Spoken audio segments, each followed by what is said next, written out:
All right. Hello again, my lovely lovelies. I believe it is that time to get on with our book. I have my pajamas and I have my blanket. And it's Sunday night, so I think it's time for chapter 2. So, we will grab our book. Now, you guys have got your book. You've got the red ribbon in there. So we can start at chapter 2. Now, last time, where did we get to? Alice had followed the white rabbit. She had fallen down the hole. And she had gotten herself trapped in a hallway full of doors. And remember, she drank the potion that said drink me, that made her get really small. And she ate the cake that said eat me. But we never found out what happened next. So, chapter 2. What happened after she ate the cake? Curiouser and curiouser, cried Alice. She was so much surprised that for the moment she quite forgot how to speak good English. Now I'm opening out like the largest telescope that ever was. Goodbye, feet. For when she looked down at her feet, they seemed to be almost out of sight. They were getting so far off. Oh, my poor little feet. I wonder who will put on your shoes and stockings for you now, dears. I'm sure I shan't be able. I shall be a great deal too far off to trouble myself about you. You must manage the best you can. But I must be kind to them, thought Alice, or perhaps they won't walk the way I want to go. Let me see. I'll give them a new pair of boots every Christmas. And she went on planning to herself how she would manage it. They must go by the carrier, she thought, and how funny it'll seem sending presents to one's own feet, and how odd the directions will look. There are directions here. Alice's right foot, Esquire. Oh dear, what nonsense I'm talking. Just at this moment, her head struck against the roof of the hall. In fact, she was now rather more than 9 feet high, and she at once took up the little golden key and hurried off to the garden door. Poor Alice! It was as much as she could do, lying down on one side, to look through into the garden with one eye.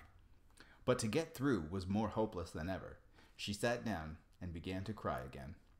You ought to be ashamed of yourself, said Alice. A great girl like you, she might as well say this, to go on crying this way. Stop this moment, I tell you.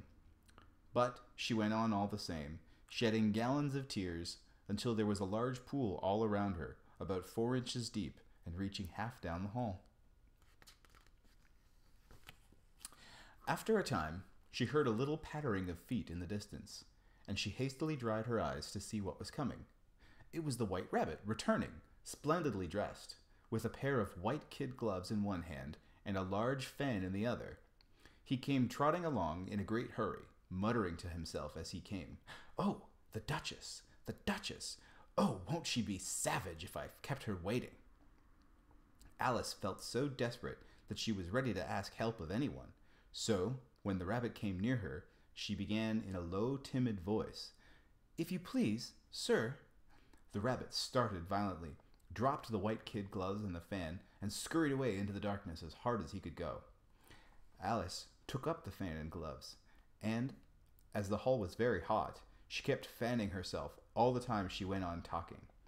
Dear, dear, how queer everything is today. And yesterday things went on just as usual. I wonder if I've been changed in the night. Let me think. Was I the same when I got up this morning? I almost think I can remember feeling a little different. But if I'm not the same, the next question is, who in the world am I? Ah, that is a great puzzle. And she began thinking over all the children she knew that were of the same age as herself, to see if she could have been changed for any one of them.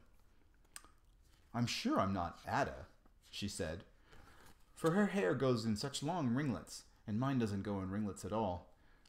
And I'm sure I can't be Mabel, for I know all sorts of things, and she knows such very little.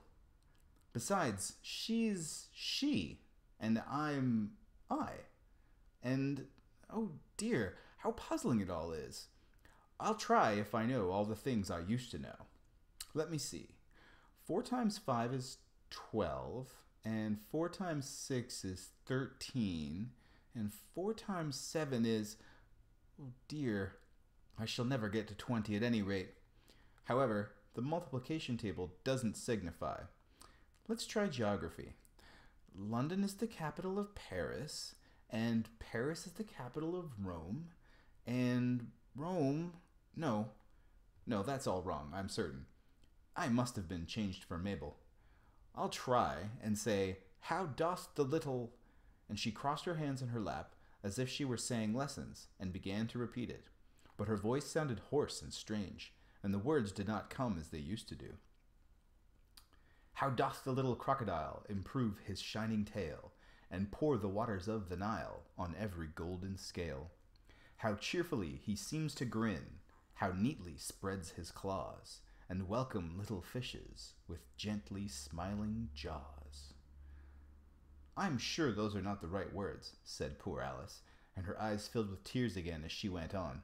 I must be Mabel after all, and I shall have to go and live in that poky little house, and have next to no toys to play with, and oh, ever so many lessons to learn.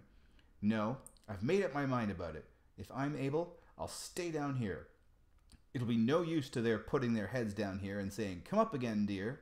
I shall only look up and say, who am I then? Tell me that first, and then, if I like being that person, I'll come up. If not, I'll stay down here until I'm somebody else. But oh dear, cried Alice with a sudden burst of tears, I do wish they would put their heads down. I'm so very tired of being all alone here.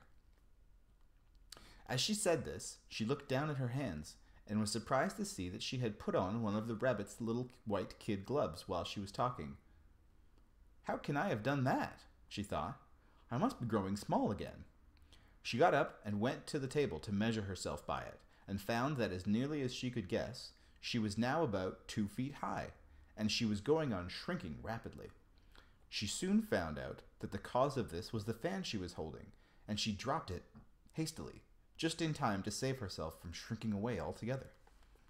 That was a narrow escape, said Alice, a good deal frightened at the sudden change, but very glad to find herself still in existence. And now for the garden. And she ran with all speed back to the little door, but alas, the little door was shut again, and the little golden key was laying on the glass table as before. And things are worse than ever, thought the poor child, for I never was so small as this before, never, and I declare it's too bad that it is. As she said these words, her foot slipped, and in another moment, splash! She was up to her chin in salt water. Her first idea was that she had somehow fallen into the sea, and in that case, I can go back by railway, she said to herself. Alice had been to the seaside once in her life, and had come to the general conclusion that whenever you go to the English coast, you find a number of bathing machines in the sea. Some children digging in the sand with wooden spades, then a row of lodging houses, and behind them, a railway station. However, she soon made out that she was in the pool of tears which she had wept when she was 9 feet high. I wish I hadn't cried so much, said Alice, as she swam about trying to find her way out. I shall be punished for it now, I suppose, by being drowned in my own tears. That will be a queer thing to do, to be sure. However, everything is queer today. Just then she heard something splashing about in the pool a little way off, and she swam nearer to make out what it was. At first she thought it must be a walrus or hippopotamus, but then she remembered how small she was now, and she soon made out that it was only a little mouse that had slipped in like herself. Would it be of any use now, thought Alice, to speak to this mouse? Everything is so out of the way down here that I think very likely it can talk. At any rate, there's no harm in trying. So she began. Oh, mouse, do you know the way out of this pool? I'm very tired of swimming about here, oh mouse. Alice thought this must be the right way of speaking to a mouse.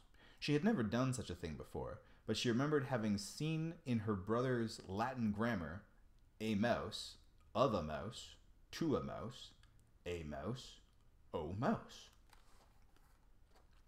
The mouse looked at her rather inquisitively, and seemed to wink with one of its little eyes. But it said nothing. Perhaps it doesn't understand English, thought Alice. I dare say It's a French mouse.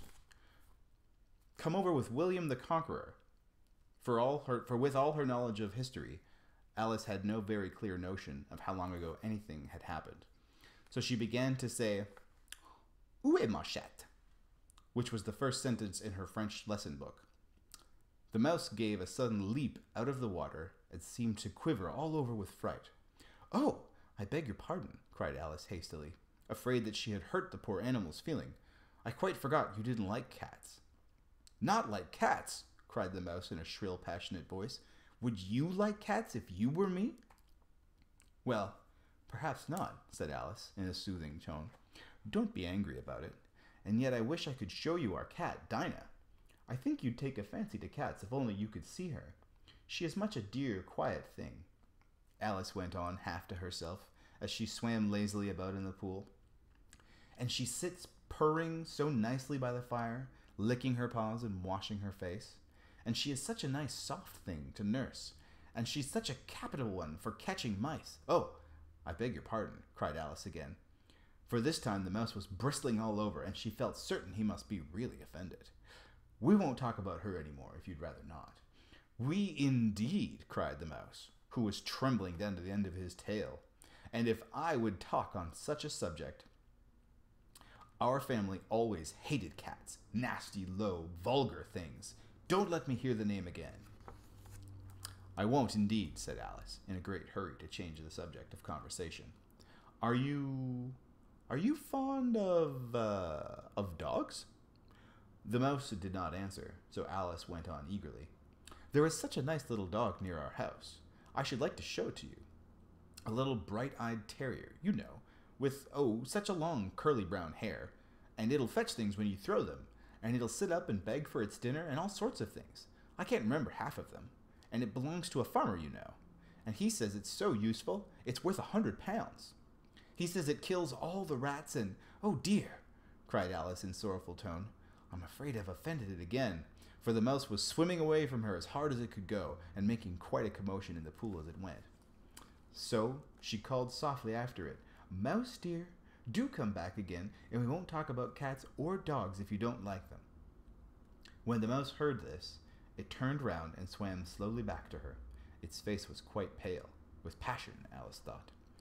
And it said, in a low, trembling voice, "Let us get to the shore, and then I'll tell you my history, and you'll understand why I hate cats and dogs."